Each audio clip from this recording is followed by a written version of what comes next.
everyone, I am CS Diksha Shah and I welcome you all on my YouTube channel. आज हम लोग करने वाले एक्स्ट्रा ऑर्डिनरी जनरल मीटिंग। इसके पिछले वाले पार्ट में हमने एनुअल जनरल मीटिंग कवर किया था। Chapter number 13 CS executive company law हम पढ़ रहे हैं मॉड्यूल से, ठीक है।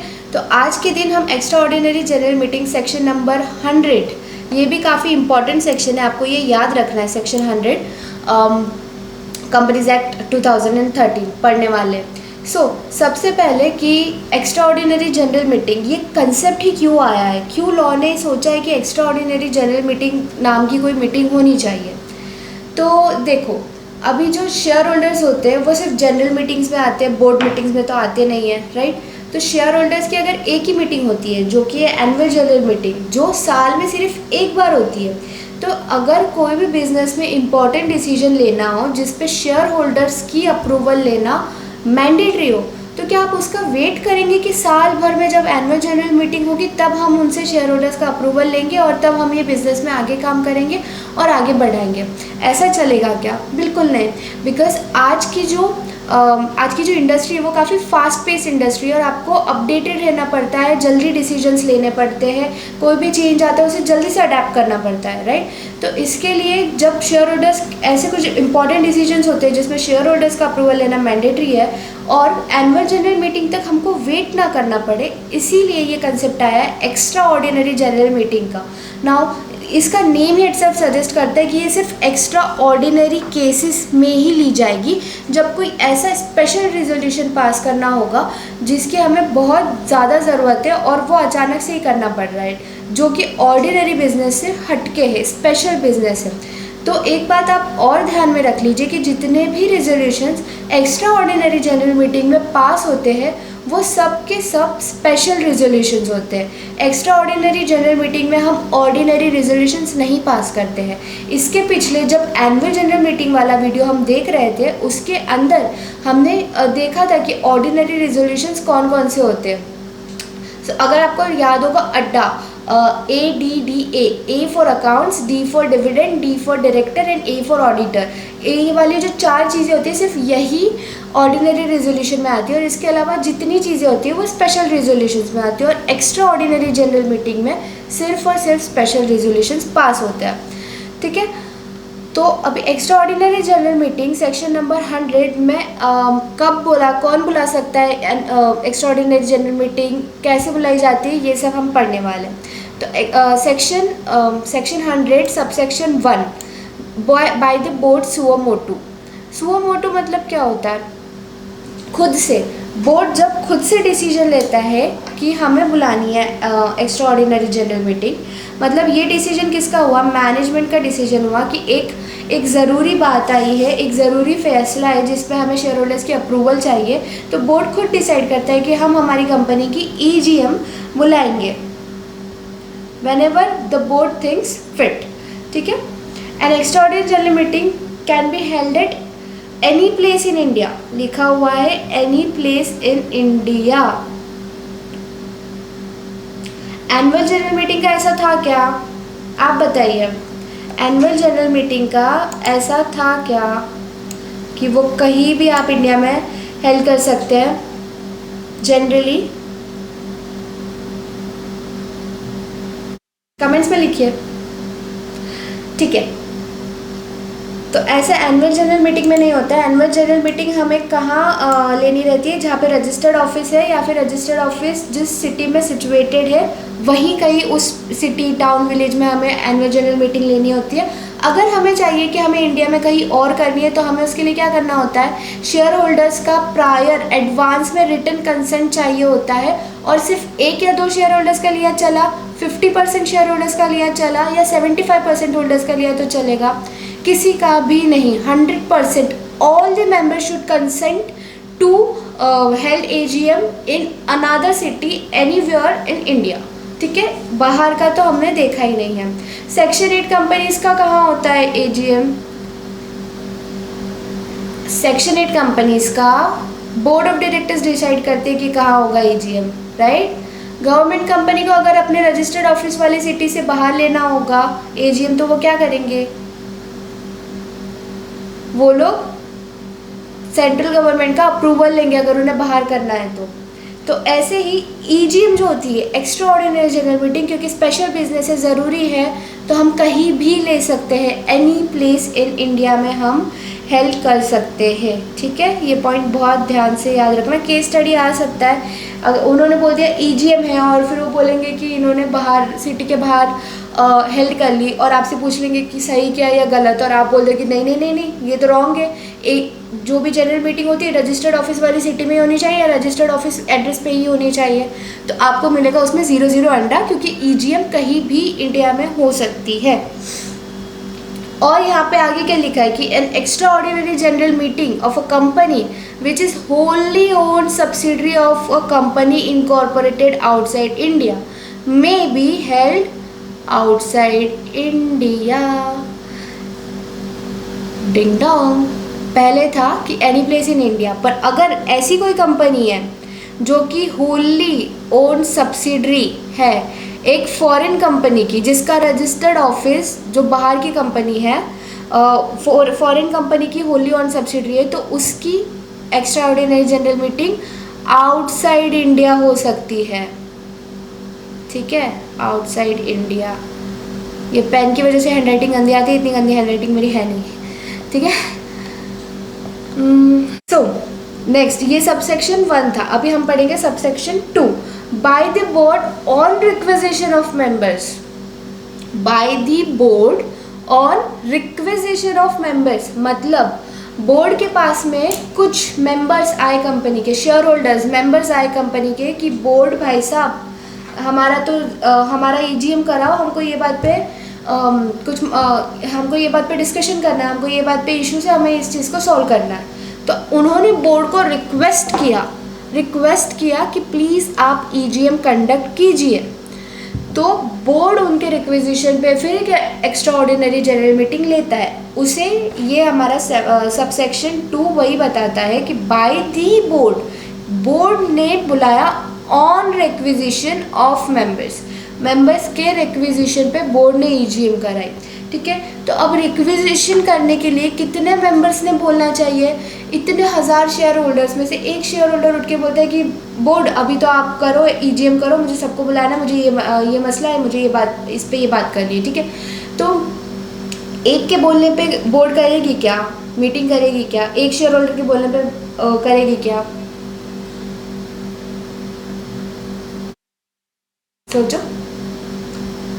सोचा नहीं तो पढ़ा है, पढ़ के बता दो एक बार। मतलब यहाँ पे क्या लिखा है, ये जो फर्स्ट पॉइंट है ये आप पढ़ो और पढ़ के बता दो कि यहाँ पे मतलब करेगी कि नहीं करेगी बोर्ड। अगर एक शेयर होल्डर ने बोला कि मीटिंग करो, एक्स्ट्रा ऑर्डिनरी जनरल मीटिंग, और डेफिनेटली करना पड़ेगा अगर उसके पास में 1/10 of such paid up share capital है। तो अगर वो शेयर होल्डर के पास में 1/10 of the paid up share capital का हिस्सा है तो एक शेयर होल्डर के बोलने पे भी करना पड़ेगा। पर अगर उसके पास में नहीं है, उसके पास में कैपिटल सिर्फ 1% की शेयर 1% की उसके पास में होल्डिंग है, तो फिर वो करेंगे क्या?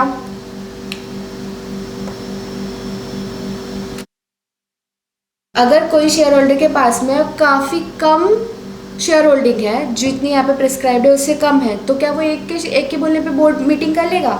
नहीं करेंगे। रिक्वेजिशन एक वैलिड रिक्वेजिशन होने के लिए जहाँ पे कंपनी हैविंग शेयर कैपिटल, जिस कंपनी में शेयर कैपिटल होता है उस कंपनी में जो मेंबर्स होते हैं who hold on the date of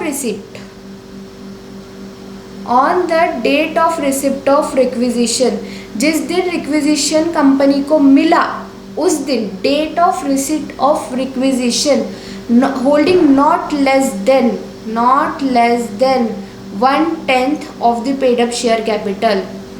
1/10 हिस्सा, इतना हिस्सा मिनिमम होना चाहिए। नॉट लेस देन मतलब कि इससे कम नहीं। इससे कम अगर किसी शेयर होल्डर के पास में होगा तो हम उसकी बात सुनेंगे ही नहीं।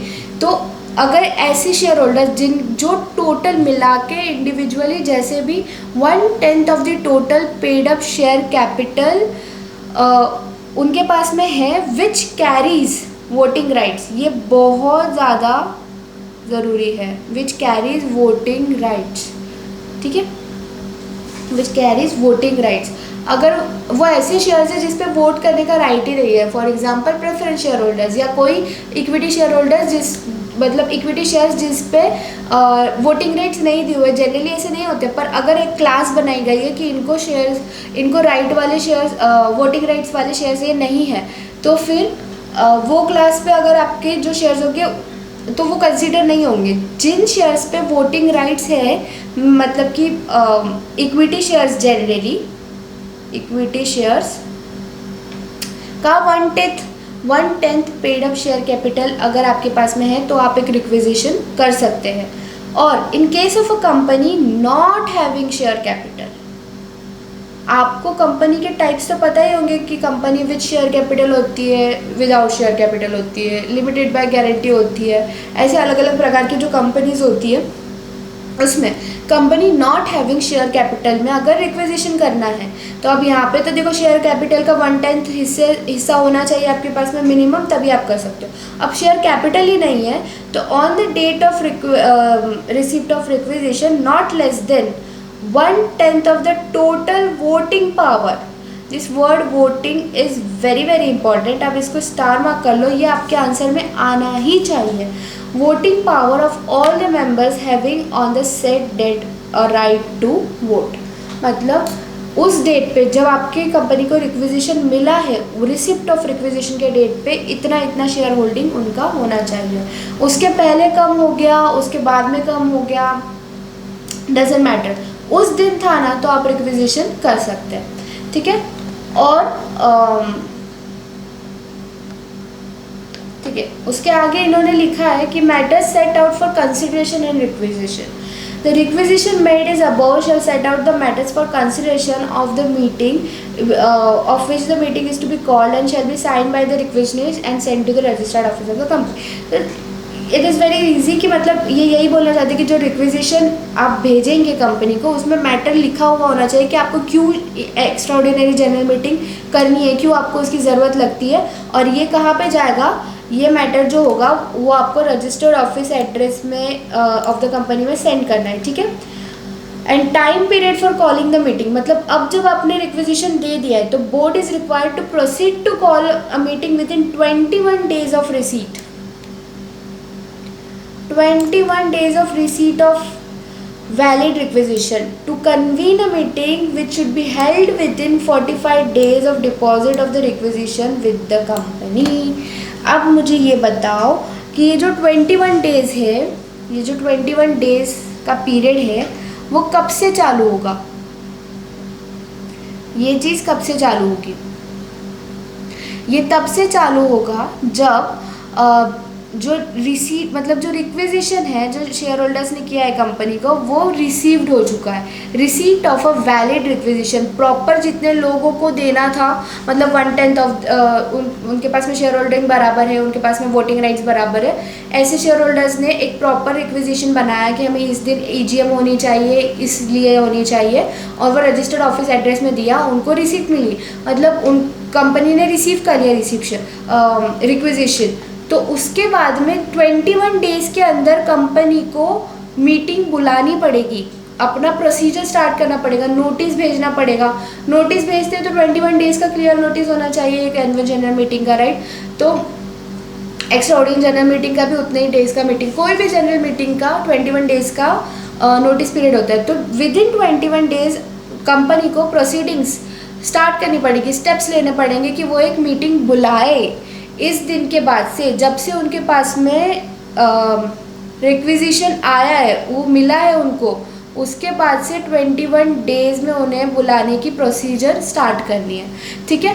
और रिक्विजिशन मिलना मतलब जब कंपनी के पास में वो रिक्विजिशन पहुंचा है उसके बाद 45 days के अंदर, 45 days के अंदर बोर्ड के थ्रू मीटिंग हो जानी चाहिए, बुलाकर ख़त्म हो जानी चाहिए, annual general meeting finish, extra ordinary general meeting finish हो जानी चाहिए with in 45 days of receipt of requisition. आप आंसर में आधा उधर लिख के आते हैं, पता है बहुत बच्चे ऐसे आधा उधर लिख के आते हैं कि with in 45 days EGM should be held. तो भाई 45 डेज कहाँ से, तुम्हारे बर्थडे से क्या? तुम्हें लिखना पड़ेगा वहाँ पे कि requisition of the receipt of requisition by the company, इसके 45 डेज के अंदर, इसके 45 डेज में अपनी कंपनी की EGM होनी चाहिए, ठीक है। सो नो कोर्ट और tribunal can restrain holding of EGM as long as the requisition of share holders in that behalf is complaint with procedural and numerical requirements of section 100 is compliant with procedural numerical requirements of the section 100। मतलब कि देखो, कोई या फिर court holding of an EGM को रोक नहीं सकता एज लॉन्ग एज, मतलब एक ये जो केस हुआ था इसमें कोर्ट ने रोक दिया था EGM होते होते, बट उसका यही हेल्ड किया गया कि कोई भी ट्रिब्यूनल या कोर्ट रोक नहीं सकता EGM होने से अगर शेयर होल्डर्स का जो वो काउंट है, जो मतलब 1/10 of the share capital carrying voting rights, इन लोगों की तरफ से अगर रिक्विजिशन आया है तो कोई भी कोर्ट EGM होने से रोक नहीं सकता है। इतना ही था ये केस लॉ में, इतना इम्पॉर्टेंट नहीं है, बट ये पॉइंट आपको ध्यान में रखना पड़ेगा कि अगर कोई कोर्ट इंटरफेयर कर रहा है तो क्या उसका राइट है इंटरफेयर करने का? तो नहीं है। अगर रिक्विजिशन प्रॉपर है, मतलब इस compliant with procedural and numerical requirements, जैसा जैसा प्रोसेस सेक्शन 100 में लिखा है, जो न्यूमेरिकल रिक्वायरमेंट्स है कि इतने शेयर होल्डर्स होने चाहिए रिक्विजिशन देने के लिए, अगर वो सब चीज़ें सही है तो कोई भी कोर्ट इंटरफेयर नहीं कर सकता, ठीक है। तो ये था bye the board on requisition of members. अब हम सीखेंगे बाय रिक्विजिशनिस्ट, मतलब जो ये ऊपर शेयर होल्डर्स थे वो बोर्ड के पास गए कि बोर्ड भैया प्लीज़ EGM करवा दीजिए, और बोर्ड ने बोला जाओ हमारे पास में टाइम नहीं है, तुम क्या फालतू के बार बार आ जाते हो सर खाने के लिए, हमारे पास में टाइम नहीं है और ना पैसे, हम नहीं कराएंगे board meeting, EGM extra ordinary general meeting. तो फिर जो रिक्विजिशनिस्ट होता है वो खुद कर सकते हैं EGM। वो कैसे कर सकते हैं अब हम इस थर्ड पॉइंट में पढ़ेंगे। ये है सेक्शन 100 सबसेक्शन 4, ठीक है। If the board does not within 21 days, if the board does not within 21 days from the date of receipt of valid requisition, is regard to any matter, proceed to call a meeting before the consideration of that matter at on a day not later than 45 days from the date of receipt of such requisition, the meeting may be called and held by the requisitionist themselves. However, in such case, the meeting should be held within a period of 3 months from the date of receipt of requisition. Such requisition shall not pertain to any item of business that is required to be transacted mandatorily through postal ballot. ठीक है, तो इसमें इन्होंने क्या बताया कि अगर board ने वो जो 21 डेज थे ऊपर, ये 21 डेज में कोई भी एक्शन लेना, मतलब उनकी तरफ से कोई भी एक्शन नहीं हुआ इस चीज़ पे कि इस तरीके से नहीं हुआ कि 45 डे जो ख़त्म होता है, मतलब मैं शेयर होल्डर हूँ, मैंने कंपनी को दिया मेरा रिक्विजिशन और उसके बाद में बोर्ड ने जो है 21 डेज तक कोई एक्शन नहीं लिया, इस तरीके से कि जो मैंने जिस दिन मैंने डिपॉजिट किया उसके 45 डेज़ के अंदर EGM लेकर हो जाएगी, या फिर उन्होंने एट ऑल कोई भी एक्शन लिया ही नहीं, ना वैसे ना ऐसे, ठीक है। तो हम खुद, मतलब जो शेयर होल्डर जो रिक्विजिशनिस्ट होते हैं वो खुद अपनी EGM कर सकते हैं, ठीक है। पर ये जो EGM है ये भी period of 3 months from the date of requisition, जिस दिन शेयर होल्डर्स ने कंपनी को रिक्विजिशन दिया था उसके 3 months में हो जानी चाहिए। 3 months मतलब कितना होता है, 90 डेज़ के अंदर हो जानी चाहिए। तो वहाँ पे 90 डेज़ नहीं लिखना है आपको, 3 months ही लिखना है। जहाँ पे मंथ्स होता है ना, आपको आंसर में मंथ्स ही लिखने होते हैं, जहाँ पे डेज़ होता है वहाँ पे आपको डेज़ ही लिखना होता है। आप ऐसे नहीं सोच सकते कि 3 months मतलब 90 डेज़, तो 90 डेज़ भी लिखा तो सही हो गया, नहीं होता है ऐसा, ठीक है। इसका लॉजिक ये है कि भाई अगर मंथ्स लिखा है तो मंथ्स मतलब कैसे भी मंथ हो, फिर जैसे फरवरी का 28 दिन वाला हो, मार्च का 31 डेज़ का, या अप्रैल का 30 डेज़ का मंथ हो। 3 months मतलब फरवरी, मार्च और अप्रैल। और जब बात 90 डेज़ की आ जाती है तो फिर आपको पूरे डेज़ काउंट करने पड़ते हैं, फरवरी के 28 प्लस फिर मार्च के 31 और उसमें फिर 30, मतलब जब भी आप ऐड करोगे तो 2-3 दिन कम हो रहे हैं ना, तो वो आगे और जोड़ के मई तक में आपके पास में वो वैलिडिटी आ जाती है। इसलिए डेज और मंथ्स हमेशा अलग अलग होते हैं, उन्हें अलग अलग ही लिखना चाहिए आंसर में। तो हमारा पॉइंट ये था कि जब हमने रिक्विजिशन करी है उससे 3 महीने के अंदर हम खुद अपनी AGM कंडक्ट कर सकते हैं, अगर बोर्ड ने हमारी बात नहीं सुनी तो। And such requisition shall not pertain to any item of business that is required to be transacted mandatorily through postal ballot। ये पोस्टल बैलेट वाला जो थिंग है, इसमें कुछ रेजोल्यूशंस होते हैं जो हम आगे वाले चैप्टर में आने वाले मतलब जो चैप्टर में आगे पार्ट्स आएंगे उसमें पढ़ेंगे कि ये चीज़ें पोस्टल बैलेट के थ्रू ही होनी चाहिए। तो ऐसे जो मैटर्स है वो आप इस रिक्विजिशन में नहीं डाल सकते हो EGM करने के लिए, ठीक है। फिर requisition for convening of EGM by the members. Requisition of convening का मतलब कल ही बोला था, बुलाना, कॉल करना EGM by the members. The members में requisition convening of an extraordinary general meeting by providing such requisition in writing और through electronic mode at least clear 21 days prior to the proposed date of such extraordinary general meeting. मतलब जो share holders होते हैं उन्हें भी 21 days का notice देना पड़ता है मीटिंग डेट के पहले। Okay, clear 21 days meeting date के पहले, ठीक है। Reimbursement of expenses in calling meeting, तो जो भी एक्सपेंस होता है रिक्विजिशन मतलब जो शेयर होल्डर्स हैं उनसे, तो वो कंपनी को रीइंबर्स करके देना पड़ता है। रिकवर सच एक्सपेंसेस और fee remuneration payable to such directors who are in default in calling the meeting. मतलब जो डायरेक्टर्स ने जानबूझ के ऐसा किया कि हम नहीं बुलाएंगे EGM अनलेस एंड अनटिल कोई बहुत वैलिड रीज़न होता है, ऐसे ही मना कर दिया कि हम नहीं बुलाएंगे EGM आपकी रिक्विजिशन पर, तो उन डायरेक्टर्स से हम खर्चा ले सकते हैं, उन्हें फीस पे करनी पड़ सकती है। ऑल राइट, ठीक है। In case the quorum is not present with in case the, ये वाली लाइन भी काफ़ी इंपॉर्टेंट है। इन केस, ये लाइन जो है, in case the quorum is not present with in half an hour from the time appointed for holding meeting called by requisitionist, बोलने में बहुत ही तकलीफ होती है, रिक्विजिशनिस्ट। तो ये वाली मीटिंग की बात हो रही है, उस वाली मीटिंग की बात नहीं हो रही जहाँ पे बोर्ड ने बुलाया है रिक्विजिशनिस्ट के कहने पर, जबकि रिक्विजिशनिस्ट ने खुद बुलाया है। तो रिक्विजिशनिस्ट ने खुद बुलाया है। The meeting shall B stand cancel. अगर हाफ आवर में कोरम प्रेजेंट नहीं होता है ऐसी EGM में तो मीटिंग हो जाएगी कैंसल, पोपटलाल जैसा कैंसल वाला, ठीक है। So where a share holder, ये केस लो देखते हैं हम। Where a share holder respondent of appellate company had filed petition for before NCLT फॉर holding of EGM of appellant as soon as possible and the tribunal order granted only 2 days of appellant to file its reply to said petition. CLT had an error in granting reasonable sufficient time for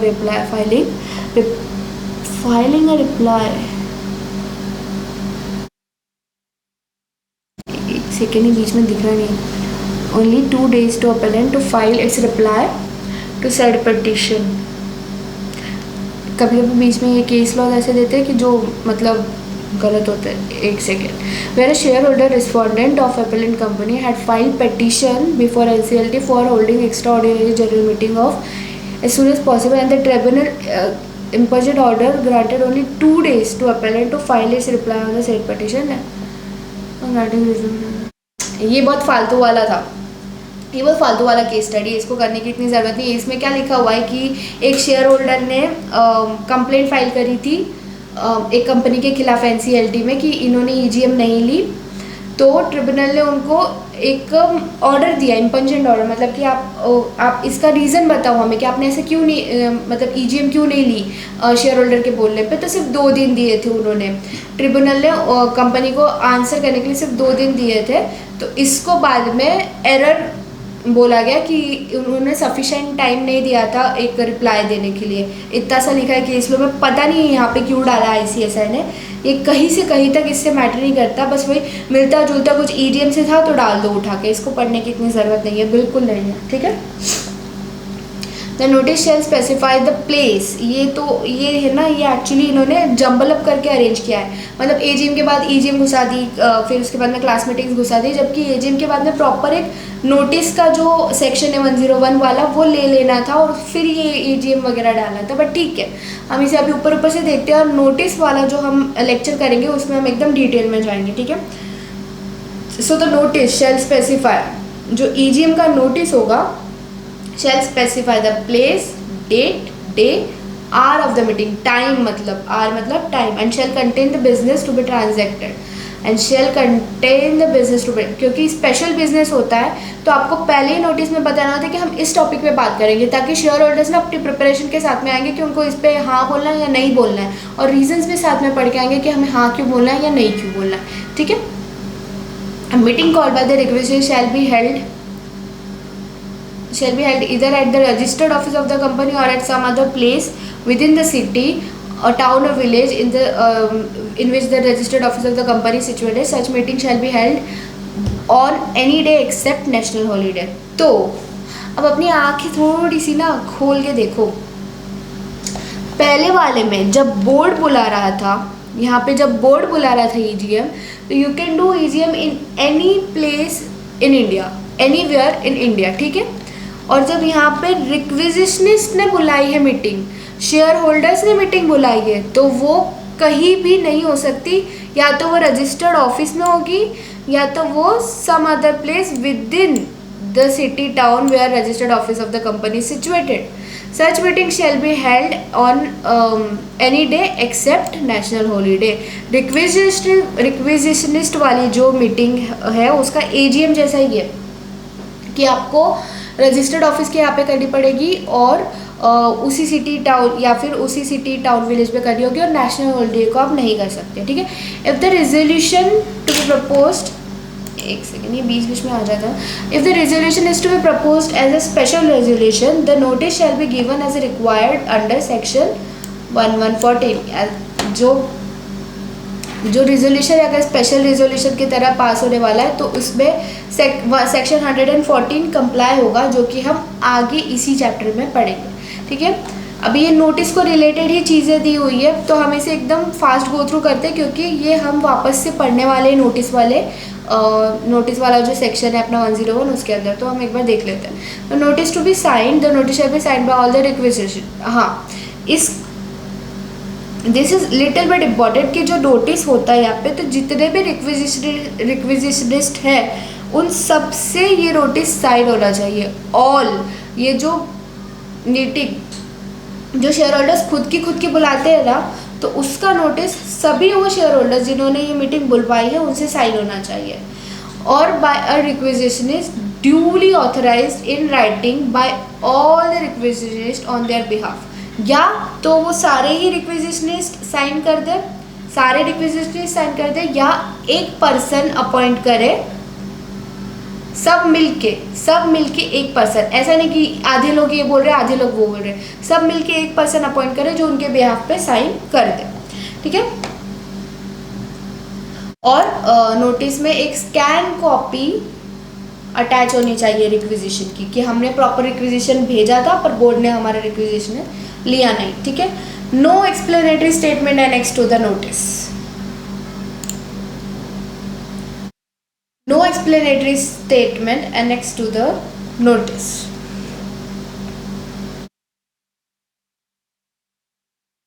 ऐसा क्यों लिखा होगा?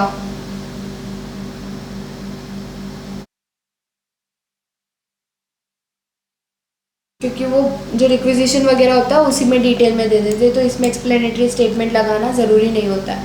Serving of notice of the meeting, तो notice कैसे serve करेंगे? तो by physical, देखो, those members whose name appear in the registered of members of the company within 3 days on which the requisition deposit of the company are calling for. अच्छा, ठीक है, जिस दिन रिक्विजिशन दिया गया है, the notice of the meeting shall be given to those members, सिर्फ उन्हीं मेंबर्स को देना है, to those members whose name appears in the register of members of the company within 3 days of requisition deposit by the company. Company को deposit देने के बाद में 3 दिन तक जिनका भी नाम दिख रहा है अगर शेयर होल्डर्स में कि ये हमारे मेंबर है, उन सबको ये नोटिस जाएगा. जो रिक्विजिशनिस्ट वाली मीटिंग होती है उसकी बात कर रही हूँ. ठीक है. नो मीटिंग कन्वेन, अगर मीटिंग कन्वेन ही नहीं करी उन लोगों ने, जो रिक्विजिशनिस्ट थे उन्होंने मीटिंग ही कन्वेन नहीं करी, shall have a right to receive the list of members together with their registered address.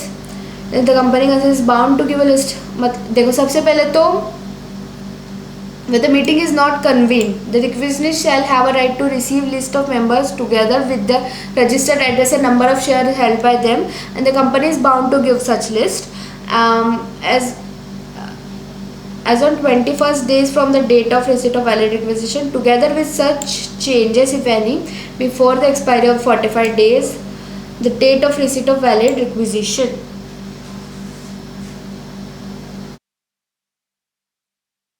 ये पढ़ के आपको क्या समझ में आता है? जहाँ पे मीटिंग नहीं ली है, जहाँ पे मीटिंग किसने नहीं ली है, शेयर होल्डर्स ने खुद की मीटिंग नहीं करी वो, या बोर्ड मीटिंग्स ने नहीं करी वो, बोर्ड ऑफ डायरेक्टर्स ने नहीं करी वो. आपको धीरे धीरे लॉ की लैंग्वेज पढ़ना, समझना, इंटरप्रिटेशन करना धीरे धीरे आदत डालनी पड़ेगी. वीडियो पॉज करके 2 मिनट सोचे कि इन्होंने लिखा क्या है. बाकी मैं तो एक्सप्लेन कर ही रही हूँ. यहाँ पे उसकी बात करी जा रही है जो जो बोर्ड ऑफ डायरेक्टर्स ने ईजीएम नहीं ली, मीटिंग नहीं कन्वेन करी. ठीक है. तो जो रिक्विजिशनिस्ट होते हैं उनके पास में एक राइट होता है कि वो सारे शेयर होल्डर्स की लिस्ट उनके एड्रेस के साथ प्लस उनके कितने शेयर्स हैं वो बोर्ड से ले सकते हैं, और कंपनी को मैंडेटरीली उनको देना पड़ता है. ठीक है.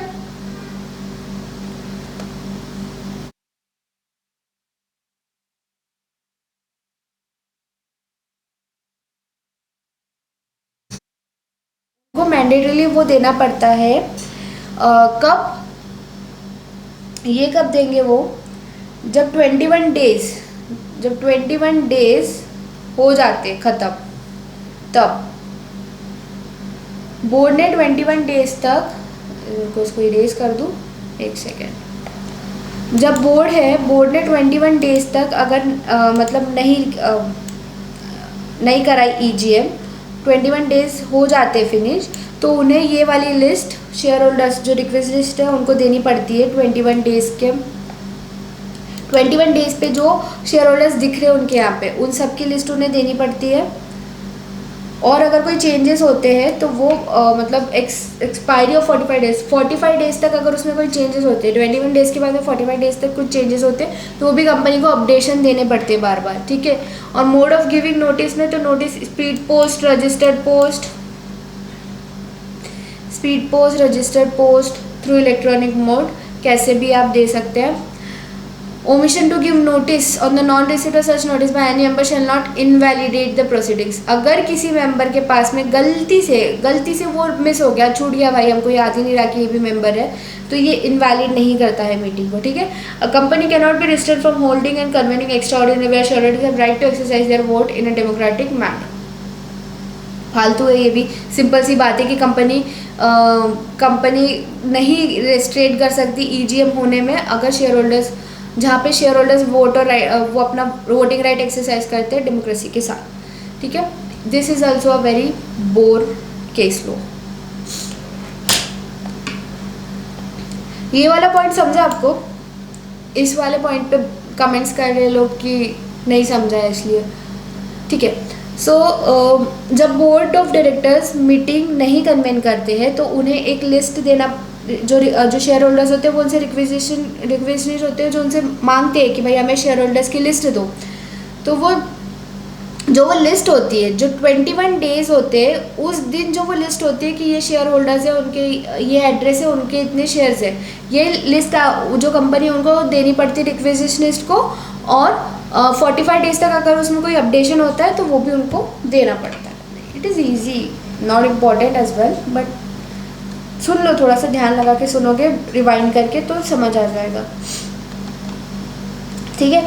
तो यहाँ पे रिक्वेजिशनिस्ट वाला हो गया. अब हमने 3 चीज़ देख ली कि बोर्ड सुओ मोटो मतलब खुद से बुला सकता है, board on requisition of members, members ने रिक्वेस्ट करी तो वो बोर्ड बुला सकता है, और फिर रिक्विजिशनिस्ट खुद से, मेंबर्स अपना अपना खुद ही बुला सकते हैं।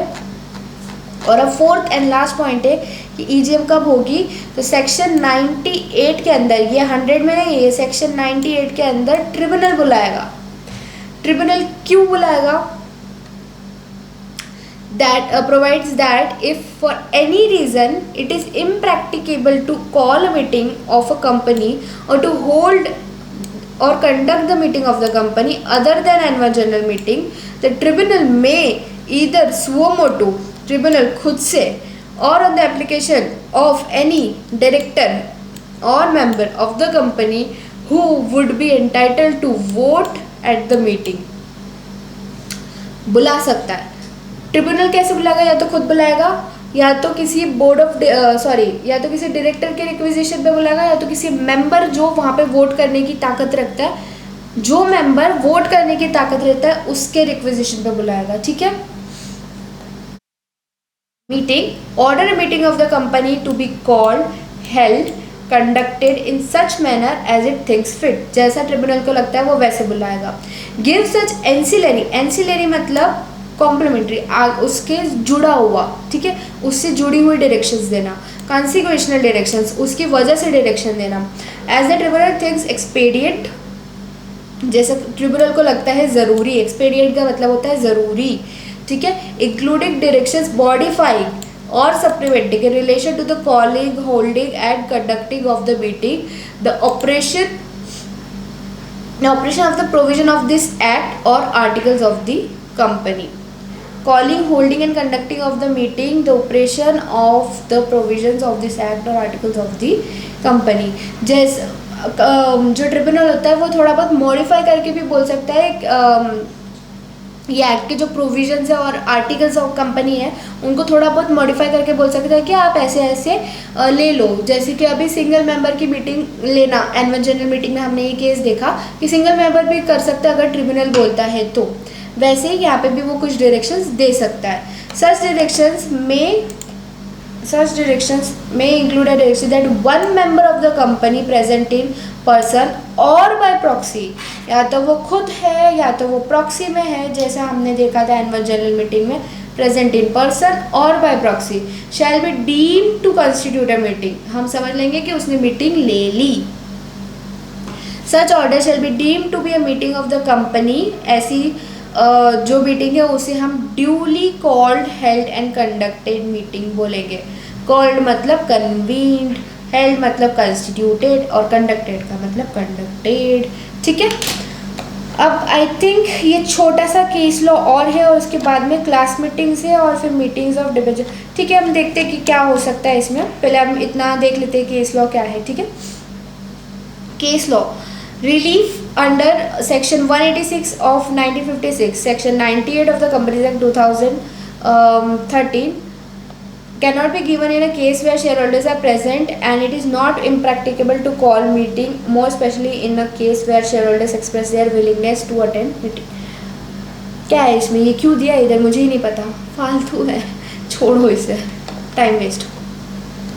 क्लास मीटिंग छोटा सा ये ले लेते, आई थिंक टाइम कितना हुआ देख लेते एक बार।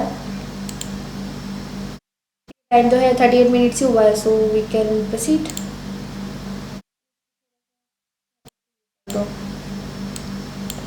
ये जाता कैसे है, हाँ गए। So class meetings, meetings of members of a company. Class meetings की क्लास क्या होता है, सबसे पहले बताओ कि क्लास क्या होता है।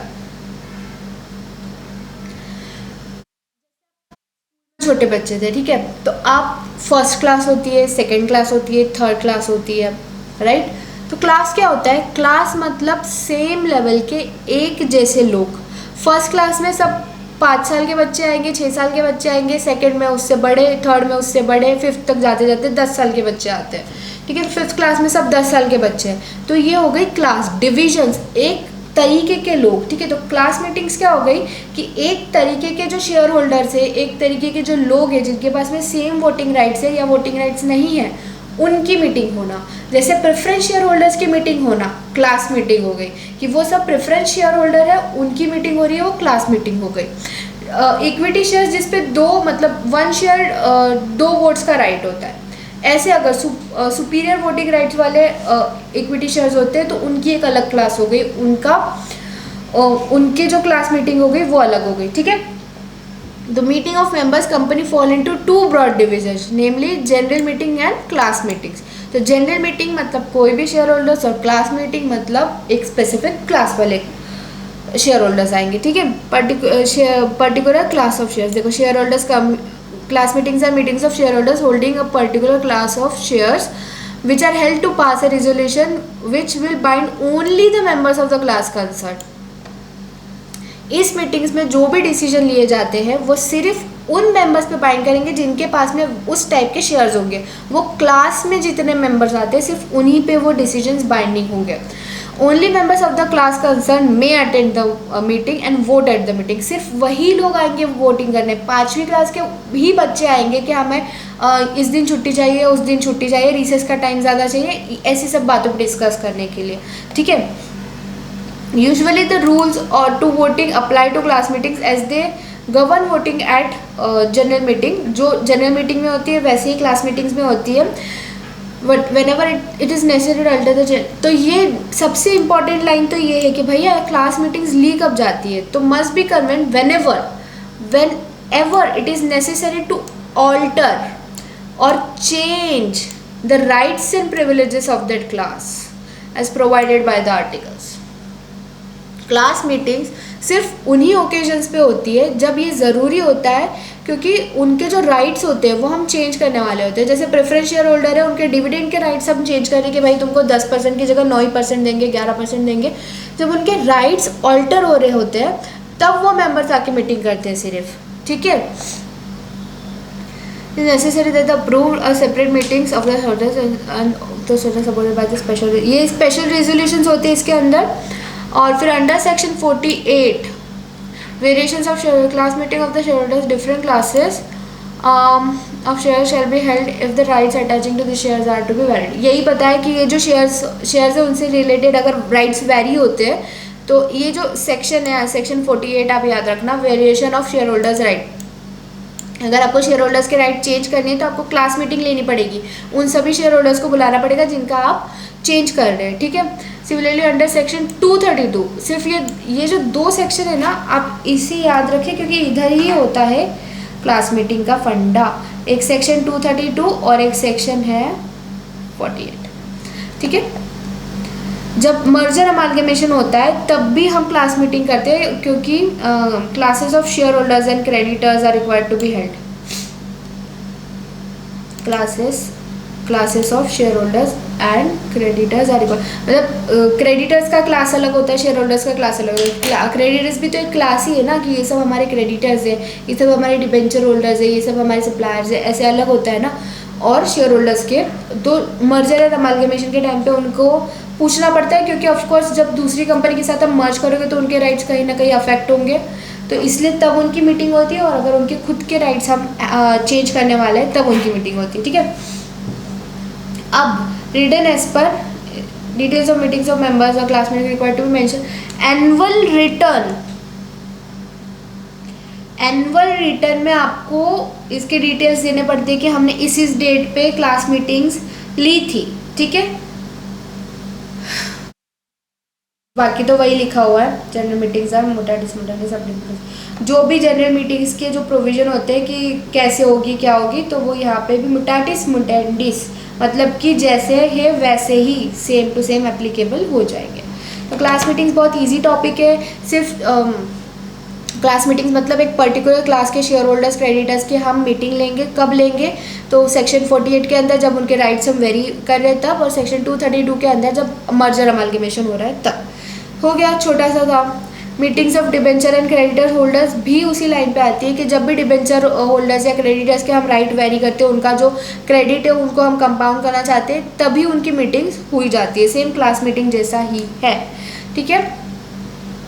अब हम बात एडजर्न मीटिंग वाला कर ले क्या, कि बड़ा है, छोटा ही है वैसे तो, एडजर्न मीटिंग भी कर लेते हैं। एडजर्न मीटिंग मतलब क्या होता है कि मतलब अगर कोई मीटिंग हमने बुलाई है, सपोज 24 डेट को हमने मीटिंग बुलाई है और 24 डेट को कोरम कोरम प्रेजेंट नहीं हो पाया है। जो हमने टाइम लिखा था कि 11 बजे भाई आ जाना सब लोग, तो 11 बजे नहीं आए, आधे घंटे तक कोई कोरम प्रेजेंट नहीं था पूरा। जनरल मीटिंग में कितना कोरम होता है ये आगे पढ़ने वाले हम इस चैप्टर में, ठीक है। तो कोरम मतलब क्या कि number of members required, minimum number of members required to conduct a meeting, minimum number of members required to conduct a meeting. तो अगर कोरम आधे घंटे में नहीं आता है फ्रॉम द अपॉइंटेड टाइम, 11 बजे बोला था, 11:30 तक कोरम नहीं आया, holding a meeting of the company, the meeting shall stand adjourn, adjourn मतलब पोस्टपोन, लिख देते एडजर्न मतलब पोस्टपोन, ठीक है। तो द सेम डे, कब एडजर्न कौन से दिन तक होती है, सेम डे। अभी मंडे की जो मीटिंग है वो मंडे को ही होगी, पर अगले हफ्ते होगी same time and same place. जैसे अगर हमने सोचा कि 24 तारीख का जो मंडे है उस दिन सुबह 11 बजे सपोज कनाडा कॉर्नर पे हमारी मीटिंग है, कनाडा कॉर्नर जगह है, ठीक है, कनाडा कॉर्नर पे हमारी मीटिंग है, तो नेक्स्ट वीक अगर कोरम आधे घंटे में प्रेजेंट नहीं हुआ तो नेक्स्ट वीक उसी जगह उसी टाइम और उसी डे पर, मंडे पे ही हम मीटिंग करेंगे, ठीक है। और such other place and time date, अगर बोर्ड डिसाइड करता है कि नहीं करेंगे, मतलब उस नेक्स्ट वीक सेम डे वगैरह नहीं करेंगे, बाद में कभी कर लेंगे, अगर बोर्ड ने डिसाइड नहीं किया तो बाय डिफ़ॉल्ट ये उस दिन एडजर्न हो जाएगी, और अगर बोर्ड ने डिसाइड किया कि नहीं हमें अगले किसी और दिन करना है तो फिर वो उस दिन पर होगा, ठीक है। नोटिस ऑफ एडजर्न मीटिंग, तो 3 दिन का नोटिस देते हैं, give at least 3 days notice to the members individually by publishing on, एक सेकेंड, बाय पब्लिशिंग ऑन, ये बंद तो नहीं हो गया ना, चालू है, बीच में फ़ोन आ गया था, दैट्स व्हाई, खैर ओके। सो जो नोटिस होता है एडजर्न मीटिंग का, where the meeting stands adjourn to the same day in the next week at the same time and place on such other day not being a national holiday. अगर ऐसा हो रहा है कि आज मंडे है और अगले मंडे को नेशनल हॉलीडे, 15 अगस्त आ गया, 26 जनवरी हो गई, तो फिर कब होगा,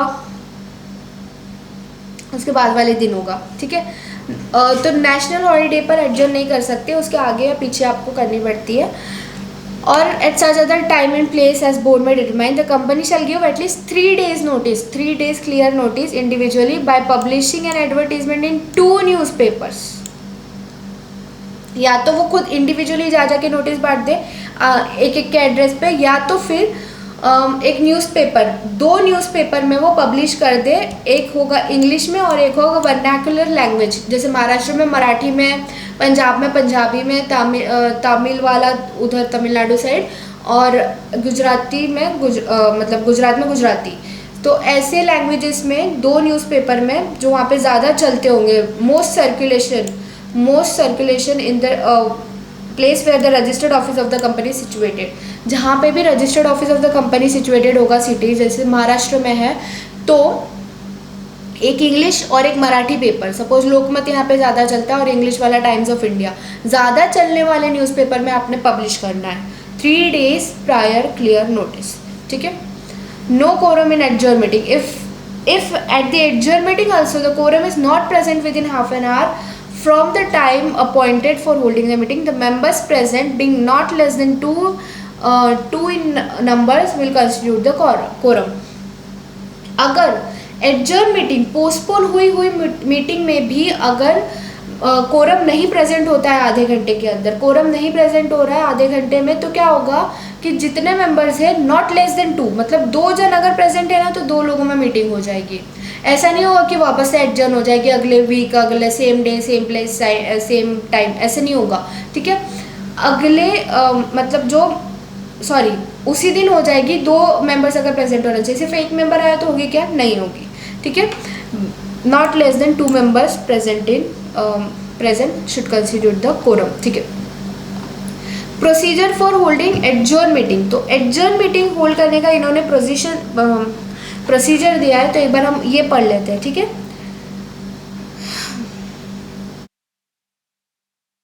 मैं इसमें से पढ़ लेती हूँ और जो इम्पोर्टेंट होगा वो आपको बता देती हूँ, ठीक है। Duly government meeting shall not be adjourn unless circumstances so warrant. मतलब देखो, अगर एक मीटिंग जो होती है वो सही से ड्यूली गवर्नमेंट मीटिंग, मतलब बहुत सही तरीके से आपने पूरी मीटिंग बुलाई थी वगैरह, तो बस ऐसे ही आप नहीं उसको एडजर्न कर सकते हो।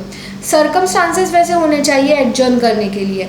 द चेयरमैन में adjourn a meeting with the consent of members. अगर चेयरमैन एक अगर ऐसी मीटिंग है जहाँ पे कोरम प्रेजेंट है और उसको एडजर्न करना है मीटिंग, मतलब क्यों एडजर्न करेंगे, डेफिनेटली अगर कोई एक ऐसा मैटर है जिस पे ज़्यादा सोचने के लिए टाइम चाहिए, तो चेयरमैन बाकी सब मेंबर्स की कंसेंट लेगा, जितने भी वहाँ पे प्रेजेंट है सबकी कंसेंट लेगा और फिर उसे एडजर्न करेंगे, ऐसे ही नहीं एडजर्न कर सकता है, ठीक है। ये वाला point, meeting shall stand adjourn और want of requisite quorum certain meeting in the event of disorder or other like causes where it becomes impossible to conduct and complete its business।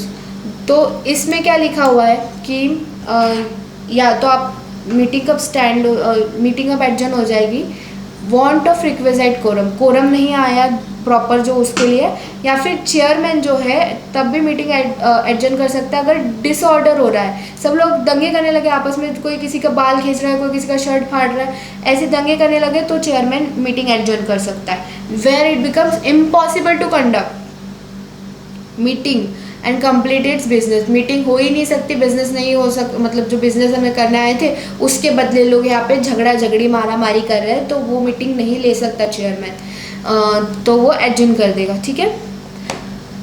जन signed है,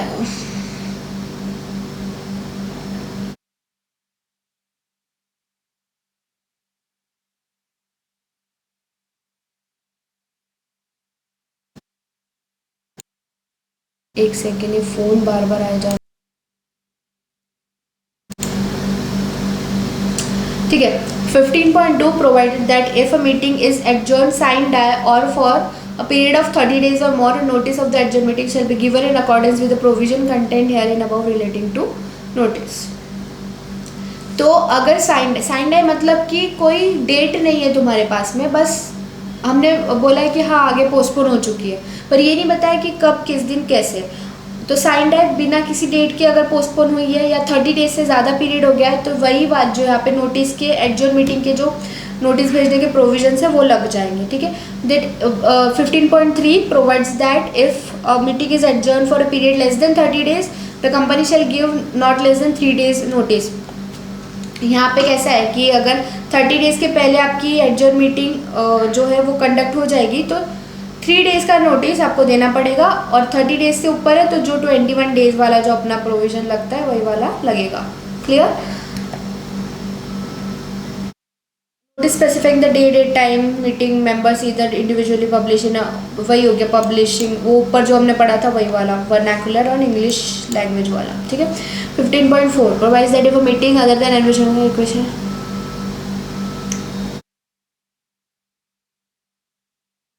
वापस से वही जो ऊपर लिखा था shell be held annual general meeting और रिक्विजिशन मीटिंग जो शेयर होल्डर्स ने बुलवाई थी उनके तरफ से, तो वो अगर मीटिंग होती है एडजर्न तो वो shall be held on same day next week next time place and such other as may be decided by the board. जो ऊपर था वैसे ही सेम टू सेम है, ठीक है। ये एक इलस्ट्रेशन हम पढ़ते हैं, उसके पहले हम ये छोटा सा पार्ट कर लेते हैं, फिर ये इलस्ट्रेशन करते हैं and then we will take types of resolution in our next lecture. Fine, छोटा सा है, फटाफट हो जाएगा। Resolution passed at adjourn meeting पर section 116 where a resolution passed at an urgent meeting of a company or the holders of a company class of company in the board of directors, the resolution shall be dated as passed in the day actually passed and not on any earlier date। अगर adjourn meeting में कोई resolution pass हो रहा है तो वो किस दिन का रेजोल्यूशन गिना जाएगा, तो उसी दिन का रेजोल्यूशन गिना जाएगा जब वो एक्चुअल में पास हुआ था, और कोई पहले की डेट, मतलब पहले अगर उसकी बोर्ड मीटिंग हमारी होने वाली थी उस दिन का डेट नहीं, एनुअल जनरल मीटिंग होने वाली थी उस दिन का डेट नहीं लेना है, जिस दिन वो एक्चुअली पास हुआ है उसी दिन का रेजोल्यूशन का डेट होगा, ठीक है। 15.6 ऑफ SS2, ये सब SS2 के पॉइंट्स है। Provides that an adjourn meeting only the unfinished business of the original meeting shall be considered any resolution deemed to have been passed on the date of the adjourned meeting and not on any earlier date। देखो adjourn meeting में सिर्फ unfinished business जो हमारा original meeting में बातचीत करना रह गई थी, जो बिजनेस डिस्कस करना रह गया था, वो ही कंसिडर होगा और उसी दिन डेट ऑफ एडजर्न मीटिंग ही कंसिडर होगा, नॉट ऑन ओरिजिनल मीटिंग की डेट पे कंसिडर नहीं होगा। जो रेजोल्यूशंस पास होते हैं एडजर्न मीटिंग में वो उसी दिन के कंसिडर किए जाएंगे, ना कि ओरिजिनल मीटिंग वाले डेट। ठीक है, इतना सा था एडजर्न मीटिंग का। अब ये रेजोल्यूशन अभी इलस्ट्रेशन जो है आप पढ़ेंगे या हम करें साथ में? आप पढ़ो 5 मिनट, फिर हम इसको साथ में करते हैं। पॉज करके पढ़ो।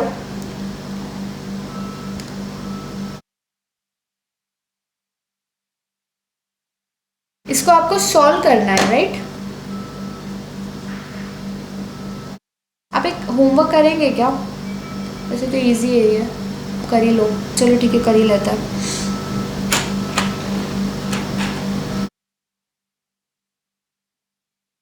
अच्छा नहीं, सॉरी, ये जो है ये कोरम से रिलेटेड है। ठीक है, ये कोरम से रिलेटेड क्वेश्चन है, तो ये हम कोरम वाला जो पार्ट है हमारा वो होगा उसके बाद ही देखेंगे, उसी दिन देखेंगे कोरम वाले दिन के। ठीक है, इधर लिख के रखती हूँ कोरम, सो दैट हम उसी दिन इसके साथ में ये इलस्ट्रेशन हम कर पाए। ये बीच बीच में ऊपर नीचे डाल देंगे तो कैसे समझेंगे ना बच्चों को। ठीक है, चलेगा। So that's it for today guys. आज हमने कवर किया EGM और क्लास मीटिंग, और डिवेंचर वाली मीटिंग में कुछ था नहीं, और जो एडजर्न मीटिंग होती है उसके थोड़े बहुत प्रोविजन देखे। अगर किसी भी चीज़ में डाउट होता है आप कमेंट सेक्शन में पूछ सकते हैं। इसके बाद हम मिलेंगे टाइप्स ऑफ रेजोल्यूशंस पढ़ने नेक्स्ट लेक्चर में। बाय बाय, और ऐसे ही सारे लेक्चर्स देखने के लिए प्लीज़ सब्सक्राइब। टाटा।